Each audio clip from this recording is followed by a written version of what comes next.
Halo semuanya, kembali lagi di podcast Habis, sahabat bicara semua kita bahas di sini. Nah, kayaknya nih podcast kali ini bakalan sangat sesuai buat teman-teman yang masih bingung memilih jurusan apa ketika kuliah dan little bit insight dari satu jurusan yang sangat rare nih di Indonesia karena jurusan ini tuh cuma ada 3 di Indonesia, itu ada di Universitas Indonesia, Universitas Budi Luhur sama Universitas Riau. Nah, kira-kira dari situ dapat clue-nya nggak?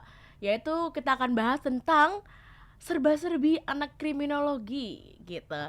Nah, kriminologi masih terhitung sebagai jurusan yang kurang populer padahal angka kriminalitas di Indonesia semakin meningkat. Nah, kali ini kita akan bahas tentang itu secara komprehensif right with alumni nih dari jurusan kriminologi tahun 2020 if I'm not mistaken. So let's just welcome yaitu Kak Kevin Yosafat. Halo Halo, Kak. selamat pagi. Pagi, apa kabar? Luar biasa. Luar biasa. Jadi Kak Kevin lulusan Budi Luhur ya, kriminologi tahun berapa Kak? 2020. 2020 bener aku bener ya? Iya. Dan sekarang aktif sebagai researcher di Into the Light. Yes. Gitu Kak. Nah kita langsung aja right into the topic. I wanna ask, kenapa sih kakak milih kriminologi dan tahu dari mana? Kan kita tadi udah bilang ya bahwa jurusannya tuh sangat langka, cuma 3, dan why you decide to choose that jurusan gitu. Aku dulu ambil jurusan kriminologi itu tahu dari Budi Luhur dulu. Jadi sebelum aku tahu prodinya jurusannya, tahu Budi Luhurnya dulu. Ternyata di Budi Luhur itu ada jurusan kriminologi. Kan yang aku tahu tuh kriminologi itu benar-benar jarang. Maka waktu aku SMA malah taunya kriminologi itu cuma ada di luar negeri doang gitu. Ternyata di Indonesia ada, di UI ada, di Budi Luhur ada, dan sama yang satunya Riau itu ada gitu. Oh gitu. Ya jadi awak aku milih kayak wah nih jurusannya unik nih, kriminologi gitu, belajar tentang kisah kejahatan gitu. Waktu itu di Budi Luhur sendiri dia ada 2 konsep peminatan gitu. Peminatan studinya ada jurnalistik sama digital crime gitu. Digital security gitu. Ya aku jadi tertarik kan karena dari Budi Luhur sendiri kriminologinya itu udah kerja sama Polda Metro Jaya gitu. Jadi untuk jenjang studi eksklusif sama praktek kerja lapangan itu udah ada semua disediain gitu. Oke, so actually apa sih yang dipelajari dalam kriminologi? Tadi kakak bilang ada 2 konsentrasi kan, ada Mm-mm. jurnalistik, ada satunya lagi adalah di Cybercrime. cybercrime, cyber security. Nah kayak what do you guys learn di kriminologi itu? Apa sih goals utamanya yang dipelajari nih? Kayak misalnya aku kan di hubungan internasional, we learn about bilateral relations, abis itu kayak organizational, international organizations and stuff. Nah kalau di kriminologi sendiri itu secara detail apa yang dipelajarin? Kalau di kriminologi Budi Luhur ya terutamanya kan ada 2 peminatan studinya itu, yang satu jurnalistik, satu cybercrime. Kalau yang satu yang jurnalistik itu kalau kita tahu kan di semua media massa itu bikin namanya berita kejahatan gitu. Nah, di kriminologi kita belajar cara membuat berita kejahatan, cara kita menyortirnya, cara kita membacanya juga bagaimana gitu supaya media, terutama media di pemberitaan kriminal itu tidak keluar dari guidelines dari pemberitaan yang berlaku gitu. Oh gitu. Gitu. Itu yang jurnalistik ya? Jurnalistik. Kalau yang cybercrime kita belajar yang tentang dunia kejahatan digital gitu. Misalnya yang terbaru aja kemarin deh, yang masalah yang flexing gitu, yang terkenal lah di TV lah yang Oh iya, yang apa ya, trading itu trading ya, itu termasuk yang juga. bodong itu, Iya. itu termasuk dipelajarin juga ya. Iya, termasuk. If like we're talking about criminology, I feel like banyak sih kita nggak bisa apa ya, you cannot separate itu dengan kayak forensic, kejahatan lain-lain dan lain-lain. Itu dipelajari juga nggak sih Kak di tempat kakak? Itu- Apa cuma limited to that? Itu dipelajarin. Cuman karena kalau misalnya forensik itu dia butuh lapangan yang lebih luas lagi gitu. Butuh tempat PKL yang memadai gitu. Misalnya forensik kan berarti kita harus kerja sama rumah sakit, terus rumah sakit yang menyediakan lapangan forensik kayak rumah sakit Polri itu kan butuh relasi dan butuh kerjasama juga kan. Kadang kalau rumah sakit forensik itu kan nggak semua pihak itu boleh masuk. Harus ada yang backgroundnya forensik, ada yang backgroundnya dokter gitu. Jadi yang kita yang mahasiswa itu kadang limited gitu. Jadi cuma dibatasin kuotanya gitu. Tapi tetap dipelajarin secara teoretik. Oh gitu, secara teori. But like the detail is like belajarnya tentang dua hal tadi ya, jurnalistik sama cyber security, cyber crime. Nah, Kak, kalau misalnya kita ngomongin tentang jurusan kriminologi nih, apa namanya, kan berita-berita tuh banyak ya tentang kasus-kasus segala macam. Iya. Nah, kayak when anak kriminologi came into place, kayak misalnya kayak sebagai researcher, like riset ngelihat apa yang terjadi, motif kejahatannya, atau apa kalau misalnya dari real kasus nih, apa sih yang dilakukan anak-anak kriminologi itu? Kalau di kriminologi prodinya itu punya etika lah, etika studi gitu, etika edukasi gitu, etika akademik gitu. Jadi kita itu kalau setiap ada kasus, kita gak boleh bereaksi cepat gitu, karena ada pihak-pihak yang jauh lebih bertanggung jawab, misal polisi, misalnya kalau kasusnya di institusi militer, TNI dan lain-lain gitu. Jadi kriminologi biasanya untuk minta bantuan setelah mereka meminta gitu, dan kita tidak boleh bereaksi kayak di internet, di sosial media manapun kayak langsung roasting kasus ini bagaimana Bikin thread gitu ya. iya nggak boleh, karena itu bisa aja kita menggiring opini, bisa aja kayak mendahului kinerja polisi dan bikin chaos gitu. Iya gitu. Berarti tadi kakak sebutkan bahwa mereka minta bantuan baru ke anak kriminologi. Nah, what kind of bantuan sih di situ? Apa studi kasus, apa atau misalnya analisis, apa sih? Secara bentuk apa nih? In what form? Tergantung kasus sama kebutuhan yang dipakai polisi gitu. Misalnya minta kasus untuk dianalisis gitu. Misal kasusnya udah bertahun-tahun, nah itu kriminologi minta bantuan. Terus misalnya ada kasus yang ada yang keganjalan gitu, entah janggal di penanganannya atau janggal di kasusnya gitu, atau yang benar-benar sulit, itu bisa minta kita yang di kriminologi gitu. Oh gitu. Nah, tapi Kak, the interesting part is ketika banyak kasus yang ada nih, kita pasti nonton TV lah ya, kita pasti nonton berita, whatever it is, yang banyak muncul itu malah orang-orang yang ya punya platform sosial media, tapi actually nggak punya background kriminologi. Dan kayaknya as far as I know, correct me if I'm wrong juga, jarang banget aku tuh nonton TV ketika ngomongin kasus itu, selain polisi dan lain-lain ya, jarang banget yang ada background kriminologi. Kayak itu kenapa ya kira-kira? Ya kembali lagi yang tadi aku bilang kan, kalau di kriminologi itu kita secara general ya, in general itu kita ada etika akademis juga gitu. Ketika ada kasus kita tidak boleh langsung bereaksi berlebihan gitu. Harus nunggu dari pihak berwajib dulu bagaimana mereka menanganinya gitu. Karena kita emang ranahnya di bidang akademik gitu, di bagian kajian-kajian gitu. Dan kalau misalnya kita turun lapangan itu jatuhnya kita jadi praktisi gitu. Jadi dibagi dua, ada pengamat sama praktisi kalau dalam dunia akademik kriminologi gitu. Apakah dua apa? Praktisi sama pengamat gitu. Pengamat, Nah, oke. kalau kita yang di Budiluhur itu khususnya di pengamat gitu. Cuman bisa jadi praktisi. Cuman kalau kita mau masuk ke dunia praktisi, kita harus join member ke pihak bersangkutan, misalnya polisi, BIN, instansi pemerintahan gitu. Jadi kita bereaksinya kalau setelah kita udah punya sesuai dengan posisi kita gitu. Ketika kita menjadi seorang praktisi kan kita juga melakukan seperti praktisi. Kalau kita jadi pengamat ya kita lakukan seperti pengamat gitu. Yang penting ketika kita menjadi pengamat, kita mau speak up satu kasus gitu, jangan sampai menggiring opini. Kita harus juga memfilter, jangan bikin hoax segala macam gitu. Makanya kenapa kalau kasus itu kita tidak langsung keluar, langsung jelasin sedetail-detailnya, karena kita nggak mau berasumsi lagi gitu.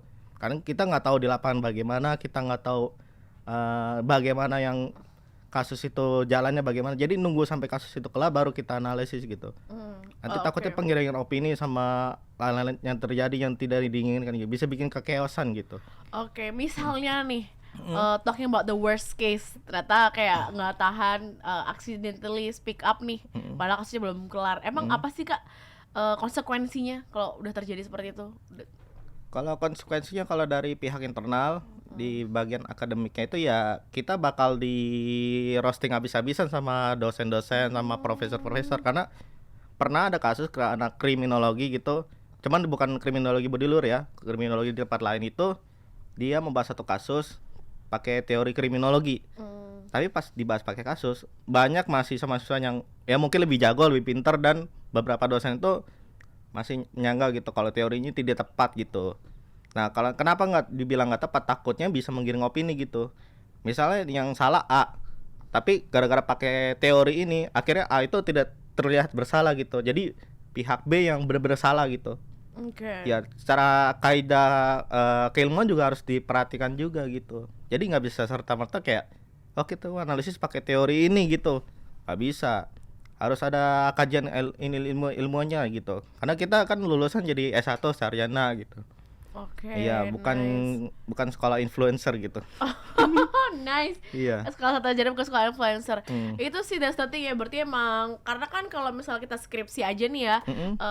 kita kan bisa ngambil kejadian yang sudah terjadi atau Iya. sedang terjadi ataupun yang akan terjadi juga kayak possibility. But I guess the differences di kriminologi adalah karena ini menyangkut dengan kesulitan, mungkin keep it to yourself ya, as a academic file, bukan untuk postingan di sosial media until the kasus is done gitu ya kayak.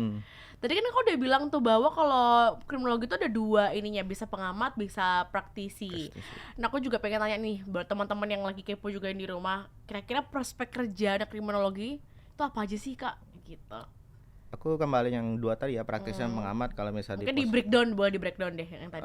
ya kalau yang tadi yang pengamat itu kita bakal jadi sesuai dengan namanya pengamat kan, mengamati, menganalisis, mengkaji.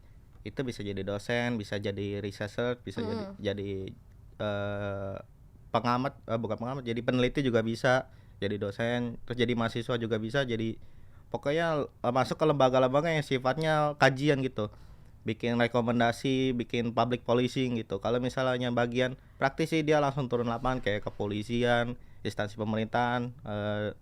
Waktu pembukaan CPNS kemarin itu kriminologi lumayan banyak buka itu. Di kayak Badan Intelijen Negara, terus BPOM juga buka, kementerian dalam negeri juga buka, terus staf presiden kadang butuh gitu anak kriminologi gitu.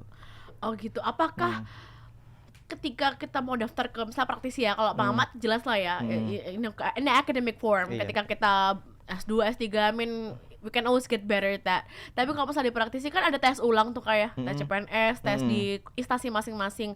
Apakah anak kriminologi memiliki poin plus? Because karena kan udah mempelajari yang sedetail itu kan ketika kuliah. Apakah dinilai plus apa jatuhnya ntar sama aja kayak anak-anak yang lain ketika daftar? Kalau kriminologi itu yang menjadi ciri khas utamanya itu ya dia harus punya satu skill khusus gitu. Misalnya ambil jurusan peminatannya jurnalistik, berarti hard skillnya itu ya menulis berita gitu, berarti praktisnya di bagian media gitu kerjanya. Kalau misalnya dia penulisannya secara ilmu itu bagus banget, berarti dia skillnya masuk ke bagian ke akademis gitu. Itu kembali lagi ke kemampuan skill orangnya masing-masing. ya. Iya gitu. Oh, karena kan kalau misalnya di Kementerian Luar Negeri nih, in my case kayak kalau mau daftar jadi diplomat itu kuantitasnya lebih banyak nih yang jurusan hubungan internasional. Ada that one of privilege because yang kita pelajarin benar-benar linear dengan pekerjaan yang akan kita lakukan di satu institusi tersebut. Nah, kalau apakah di tempat-tempat yang kakak sebutkan tadi kayak BPOM, habis tadi BIN, apakah kriminologi punya those kind of privilege, apa sama aja sama major-major yang lain? Kalau kriminologi itu kan kalau untuk di Indonesia kan sifatnya multidisiplin gitu. Jadi semua ilmu kita pelajarin dengan syarat di satu disiplin itu ada bahas kejahatan gitu. Misalnya kejahatan narkotika itu kan berhubungan sama apoteker, sama kimia, biologi, segala lain-lain kan, science kan. Misalnya kita bahas tentang metalurgi itu kayak bahas peluru, bahas senjata-senjata itu kan lebih ke fisika gitu. Jadi kita juga bisa masuk. Terus forensik itu kan kedokteran banget kan gitu. Itu kita bisa. Jadi hampir semua mostly kita pelajarin gitu. Nanti kalau udah kita mungkin di semester 3, 4 atau seterusnya itu udah semester lanjut, kita udah tahu bagian mana yang jadi passion sama yang skill kita kuasain gitu. Jadi tambah lagi yang tadi selain kita bisa kerja di pemerintah, ternyata di swasta pun dibutuhin banyak sekali anak kriminologi, terutama di agensi-agensi yang sifatnya untuk analisis penipuan, fraud gitu. Misalnya kayak perbankan, terus fintech juga membutuhkan gitu. Dan beberapa perusahaan-perusahaan yang sifatnya kayak office screener itu juga butuh banget anak kriminologi, kan melihat latar belakang orang gitu. Ini orang punya rekam jejak kriminal atau orangnya baik selama menjalani hidupnya gitu. Itu kriminologi bisa mencari ke dalam-dalamnya gitu. Very interesting. kembali lagi ke skillnya masing-masing gitu. Kalau dia emang passionnya di pemerintahan, misalnya dia sukanya laut-lautan gitu, berarti dia fokusnya ya kejahatan yang berkaitan ke kemaritiman gitu, kayak human trafficking, penjualan drug gitu. Wah. Bisa pelanggaran teritorial itu kembali lagi ke masing-masing mahasiswa gitu skillnya gitu. Dan kriminologi di Budi Luhur itu juga bisa membantu mahasiswa gitu sesuai passion sama skillnya dia gitu. Nice. Nah, aku baru tahu sih Kak, sebenarnya ternyata luas banget ya. Mm-mm. Nggak cuma kayak aku mikirnya tuh kalau kriminologi udah tentang kasus yang ada apa namanya yang ada kasus di Indonesia gitu yang bersangkutan sama kepolisian, ternyata sebenarnya kejahatan juga ya diverse ya in every part of our life. Pasti ada celah untuk apa namanya kejahatan. Tadi kakak juga bilang bahwa ini multidimensional. Dan aku lihat kakak dari penjelasan kakak tadi itu sangat relevan dari semua banyak hal, sangat important juga, penting banget. Tapi kenapa kok cuma ada 3 di Indonesia? Apakah ini karena susah atau karena kurang peminat gitu? Kenapa? Padahal sepenting itu kenapa kok cuma ada 3 di Indonesia? Menurut kakak? Kalau menurut aku untuk kriminologi misalnya kita loncat lah ke luar negeri gitu, disiplin setiap negara itu disiplin kriminologinya beda-beda. Misalnya kayak di Filipina dia sifatnya interdisiplin. Jadi lulusan kriminologi sana emang dipersiapkan masuk ke kepolisian gitu. Jadi belajar ilmu kepolisian di kriminologinya. Kalau di daerah-daerah Eropa itu beberapa ada yang sifatnya ke pendekatan hukum. Jadi kriminologi dibutuhkan ke sidang peradilan, law enforcement sama criminal justice gitu. Kalau kita kan multidisiplin lebih sifatnya ke sosial gitu. Jadi kenapa prodinya masih cuma 3 ya? Karena emang eksklusifnya ya harus sekonsen gitu, tidak seperti jurusan lain kayak jurusan bisnis. Kalau jurusan yang berkaitan bisnis kan itu karena banyak perusahaan membutuhkan pembisnis kan. Kalau kriminologi kan dia harus benar-benar yang ibaratnya jago lah gitu dalam menangani kasus gitu. Jadi harus dibikin eksklusif gitu. Oh gitu. Tapi kalau misalnya nih semakin banyak peminatnya makin banyak nih prodi kriminologi muncul. Do you think that's a good thing or a bad thing? Or like just keep it exclusive until the end? Kalau secara umum in general itu ya kita beruntung lah. Berarti semakin orang banyak tahu kriminologi, berarti semakin banyak orang aware terhadap kejahatan. Jadi dia bisa tahu kejahatan itu datang dari mana, dan dia bisa, yang paling penting kita tujuan kriminologi itu ya satu, bisa setiap masyarakat itu bisa melakukan pencegahan kejahatan gitu. Strategi crime prevention gitu. Nice. Ya, jadi kayak ada setiap kejahatan tuh kita tidak menyepelekan gitu. Ada begal kita nggak menyepelekan, ada copet nggak menyepelekan gitu. Terus pihak-pihak yang instansi juga dapat untungnya juga kan, jadi menambah sumber daya manusia yang terbaik gitu. Nice. Ya. Now I can get the idea kenapa bisa masuk di segala aspek nih ya sebenarnya kriminologi, dan the better knowledge of it, the better it is gitu. Jadi kakak bilang kan bahwa misalnya nih kita ngomongin tentang di kelautan, berarti ya kriminologi di kemaritiman gitu. Sedangkan kakak sekarang, we were talking about you now. Sekarang kan researcher di salah satu NPO ya, or like the non-profit organization ya. Iya, non-profit. Iya, non-profit, namanya itu The Light, yang fokus terhadap kayak suicide prevention. Yes. Nah itu juga apa sih kalau bisa kita sambung-sambungin gitu ya, dari kriminologi sama kerjaan kakak yang hari ini yang we're talking about suicide prevention, kayak apa yang dipelajari di kriminologi bisa diaplikasikan di kerjaan kakak pada hari ini? Kalau di Interdala itu yayasan pencegahan bunuh diri kan. Kenapa bunuh diri itu bisa terjadi? Karena sebagian besar dari adanya isu mental. Kita juga membahas isu mental, isu anak kepemudaan sejak kini gitu. Isu kesehatan mental, dan kalau kita bahas isu kesehatan mental kan orang mikirnya oh ini orang depresi atau sifatnya lebih ke interpersonal, private gitu, pribadinya gitu. Ternyata ada hal-halnya lain yang belum kita jangkau gitu, maksudnya tidak terlihat, misalnya kayak stigma sosial itu kan dari luar, dari masyarakat. Nah kriminologi juga fokusnya bisa ke bagian stigma gitu, bagaimana kita mengurangi stigma, bagaimana stigma itu bisa mempengaruhi orang, bisa melakukan hal-hal yang berbahaya gitu. Nah di kriminologi bisa bahas gitu, misalnya masyarakatnya ini karena kompakan gitu, punya nilai tertentu, value tertentu yang menurut mereka terbaik, tapi ternyata secara kajian keilmian itu ternyata buruk buat satu atau dua orang gitu. Jadi ada pihak yang termarginalkan gitu. Makanya di Interdala itu salah satu edukasi kita itu cara memperangi stigma itu. Stigma apapun lah gitu yang bisa bikin orang terganggu kesehatan mental, entah itu dia yang termarginalkan atau secara umumnya gitu. Oke, berarti tentang di kriminologi juga bisa belajar tentang social aspek kayak stigma dan lain-lain gitu juga ya. Bisa. Dan yang sangat useful juga di kerjaan kakak saat ini. Mm-mm. Nah, aku tadi juga mau nanya nih. Ini for your information, Kak Kevin mau continue S2 ya Yes, di teologi. teologi. Nah, itu kayaknya sangat berbeda ya Mm-mm. dengan kriminologi. Itu kenapa Kak? Apakah masih ada sambungannya atau kayak why you choose like an actual different path? Kayak dan kalau aku rasa sih di teologi kan nggak ada mungkin bahas secara apa ya, kejahatan-kejahatan pribadi yang mungkin dibungkus secara agama bahwa itu adalah buruk dan kita akan nggak mendapatkan pahala, kayak gitulah. So but what is the correlation with that teologi dan kriminologi gitu? Apakah kakak emang wanna go to very different path, apa emang ngerasa ada sambung-sambungan ini sama jurusan S1-nya? Ada beberapa aspek itu, ada beberapa faktor. Misalnya satu faktor pertama yang tadi kakak bilang kan mau bercoba berbeda gitu, different. Karena di beberapa luar negeri juga ada teologi relate sama kriminologi.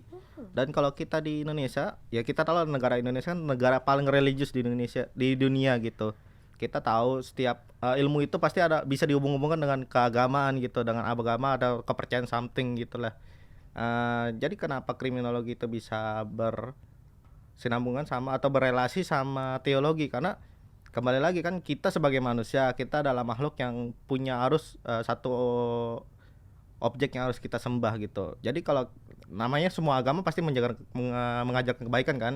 Sementara kalau kriminologi, orang yang tidak melakukan kejahatan itu pasti ya jahat kan. Kenapa dia bisa melakukan kejahatan? Kalau kriminologi secara teknisnya, secara ilmu disiplin, secara evidence gitu. Kalau di teologi kan secara spiritual bypass gitu kan.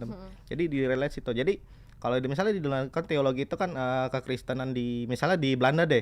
Mereka kalau kriminologi terus nyambungnya ke teologi, mereka bisa jadi pelayanan publik gitu. Bisa yang tadinya orang yang benar-benar nggak bisa tobat gitu kan, itu secara itu bisa memenuhi dua tujuan dari kriminologinya sendiri, dari teologi sendiri. Nah, terus faktor kedua yaitu ini masalah tentang itu lagi bagaimana cara orang yang tadi yang udah berbuat kejahatan tuh tobat lah gitu istilahnya. Betul. Gitu. Jadi kalau di teologi kita ada namanya pelayanan di dalam penjara gitu. Jadi orang-orang yang sudah masuk penjara kan dalam kriminologi postmodern sifatnya harus reintegrasi itu kan. Misalnya narapidana itu ketika dia keluar penjara, dia tidak boleh dikasih stigma gitu, wah lu napi gitu, lu penjahat, lu mantan penjahat. Kita harus bikin bagaimana si mantan warga binaan ini kembali ke masyarakat gitu. Itu ngilangin stigma secara sosial, terus secara spiritual kita bikin dia bertobat gitu. Secara kriminologi bagaimana dia tidak mengulangi kejahatannya lagi tuh, jadi bisa berkesinambungan semua gitu. Bener. Now I get it ya kayak. Jadi dengan kakak teologi juga itu bisa mencegah kejahatan dengan spiritualisme. Lalu juga sebagai figure religion itu juga bisa menyebarkan ilmu ke orang-orang masyarakat awam bahwa don't put stigma on this. Kayak they deserve to be accepted in the society gitu ya. Jadi emang wow. Kalau gak ngomong kayak gini aku gak bakal nyambung sih. Utamanya kok bisa ya dari sini ke sini. Ternyata semuanya tuh ada connecting the dots and it all makes sense. Nice. Berarti kalau kakak ke depannya tujuannya pengen itu ya in the future? Ya aku intinya pengen menjadi garam dan terang untuk semua umat manusia gitu, pengen membantu sesamanya gitu. Amin. Dan kalau misalnya kenapa tadi Kak Asna itu bingung kenapa bisa disambung-sambungin kan, karena arah akademi sekarang kekinian itu sifatnya harus saling elaborasi, kolaborasi gitu. Jadi setiap keilmuan tuh jangan maju sendiri. Nanti kalau dia maju sendiri dia bakal bingung. Misalnya jurusan sains dia maju sendiri, tapi kan yang melakukan sains ini adalah manusia, terus yang objeknya juga manusia, ada sisi harus menguntungkan umat manusia, jangan menguntungkan sainsnya doang kan, nantinya rugi ya kita juga dia. Jadi saling kolaborasi gitu. Betul, saling kolaborasi for the greater goods of everyone. Nice, thank you so much Kak Kevin. Maybe one more thing, kalau buat teman-teman nih lagi nonton di rumah masih bingung memilih jurusan apa dan ternyata pengen kriminologi ini tertarik karena kakak tadi jelasin banyak hal. Apa sih pesan-pesan yang ingin kakak sampaikan nih kepada teman-teman yang ingin mengambil jurusan kriminologi? Kalau teman-teman yang mau ambil jurusan kriminologi ya salah satunya ada 3 cabang ya, ada di Universitas Budi Luhur, Riau sama Universitas Indonesia gitu. Kalau misalnya untuk teman-teman yang masih SMA mungkin aku saranin untuk ambil jalur-jalur yang bisa masuk ke UI gitu, Universitas Indonesia kayak SNMPTN, SBMPTN sama Mandiri gitu. Karena kalau di UI juga kualitas kriminologi juga bagus, dia kerja sama luar negeri. Budi lu juga sama, kerja sama banyak instansi gitu. Ya jadi teman-teman kalau mau masuk kriminologi yang perlu dipersiapkan sih kalau di kriminologi intinya harus banyak rajin baca gitu. Karena Exactly. iya, kalau kurang baca tuh nanti ketahuan bodohnya. Ya, kalau misalnya kalau kita masuk ke jurusan teknik sains kan harus banyak ngitung, harus Praktis ya kak, praktis ngerjain. ya, lihat angka gitu, lihat grafik. Kalau misalnya di kriminologi ya harus rajin baca Betul. gitu. Gitu Sama sih mungkin aku juga pengen ngasih masukan ke teman-teman karena kemarin mostly kriminologi ini masuk ke FISIP ya kak ya. Iya, FISIP. Yang satu rumpun sama hubungan internasional tuh kuncinya emang banyak baca. Lu nggak baca sesat di jalan itu Iya. bener banget. Jadi you need to guys read journals, books, ask for book recommendations. They'll be very helpful.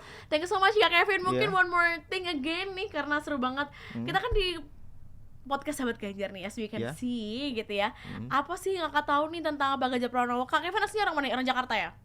Aku ayahku itu orang Medan. Mhm. Orang Medan, kalau mamaku tuh orang Jawa gitu. Jawa mana kak? Jawa Tengah. Jawa Tengah lagi kan? Iya. So far, what do you know about him? Yang tahu kakak tentang Pak Ganjar? Kayak, do you have any idea? Kalau sesuai dengan tradisi orang Jawa ya, kalau misalnya pemimpinnya juga adalah orang Jawa, lebih baik dipilih gitu, diutamakan, diprioritaskan gitu. Itu gitu. budaya yang tidak tertulis lah gitu di bagian orang Jawa. Nah, kalau aku yang setahu aku kalau Pak Ganjar itu sekarang posisi jadi gubernur Jawa Tengah ya, gitu ya. Kalau Pak Ganjar itu juga kelihatannya lebih lebih sosialis, lebih humanis, dia lebih banyak turun ke lapangan gitu lah, check out bagaimana hasil kerjanya gitu. Yap. Iya. Benar sih kak, that's totally true. Dan kalau kita ngomongin kriminologi nih, sebenarnya kayak Pak Ganjar itu bukan fokus sih semuanya, dia fokus ke banyak hal ya tentang kejahatan, tapi yang lebih ditekankan adalah ex napiter kayak gitu. Dia tuh benar-benar kayak anti radikalisme. Bagaimana kita bisa Pak Ganjar tuh memeluk nih ex napiter atau gimana memberikan suatu pelajaran ilmu meninggikan nasionalisme sehingga radikalisme itu nggak terjadi. Gitu sih. These days itu fokusnya Pak Ganjar di situ. But of course he cares about other problems too. But just so you know, sebagai anak kriminologi itu sih. Iya.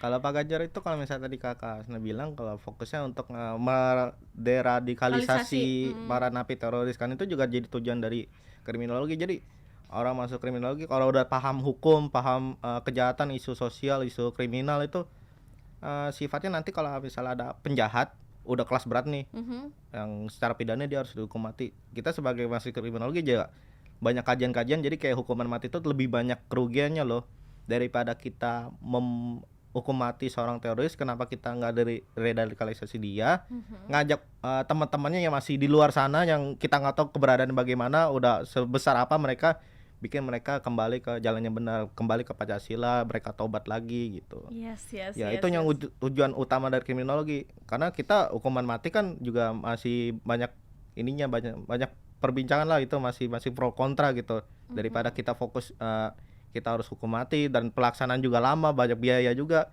Kita harus bisa meradikalisasi itu. Betul ya, salah satu tujuan utama kriminologi Indonesia juga ya kayak wow, nice, ternyata banyak sekali yang bisa dipelajari dari ilmu kriminologi. Buat teman-teman yang masih pengen kepo nih ya, tanya-tanya tentang jurusan kriminologi, langsung aja bisa cek di univ masing-masing ya, yang pengen, mereka tuh very open to questions and inquiries. Jadi biasanya kalau teman-teman punya pertanyaan, just send them emails ya kak ya. Send them emails, atau misalnya mau reach out ke Kevin, bisa di mana kak? Bisa di Yos Kevin di Instagram, dan juga ada satu akun yang bahas tentang isu kejahatan namanya Criminaloid, bisa di DM juga di situ. Criminaloid dan Yos Kevin ya. Iya. Oke, we will put that here nanti, jadi teman-teman bisa check out. Dan selain itu tadi kita udah bahas sedikit juga tentang Pak Ganjar, bahwa beliau fokusnya terhadap deradikalisasi. Nah, dan banyak berita-berita lain, teman-teman bisa check out langsung di our social media. We are available in every social media platforms. Ada di Instagram Sahabat Ganjar 2024, ada di Facebook Ganjar Fans, ada di Twitter Sahabat Ganjar, nanti kita juga Sahabat Ganjar. Tentunya dengan di YouTube kita juga yang ada podcast kita bahas ini di YouTube Sahabat Ganjar. So don't forget to like, subscribe, and share. Jadi itu sih Kak. Kevin, thank you so much. Terima kasih banyak Thank you. sudah You're mengisi welcome. ini. Semoga teman-teman di rumah bisa mendapatkan insight baru terhadap jurusan kriminologi, dan juga yang sebelumnya bingung nih mau milih jurusan apa dan sekarang bisa menjadi apa ya, dapat sedikit Pencerahan. pencerahan lah ya mau ngambil apa. So that's it for today's podcast. Sampai ketemu lagi di podcast selanjutnya yang pastinya kita akan bahas banyak hal dan dengan narasumber yang gak kalah keren dari Kak Kevin hari ini. Oke deh Kak, Oke. mungkin saya Asya dan Kak, Kevin. sampai jumpa dan sampai bertemu di podcast habis selanjutnya. Bye bye.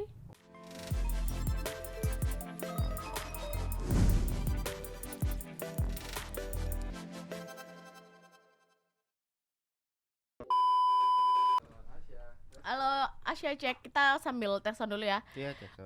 Kak Kevin Josafat ya, panggilannya siapa sih Kak? Bisa Kevin. Bisa Kak Kevin ya? Iya. Iya, apa kabar? Luar biasa. Luar Luar biasa. biasa.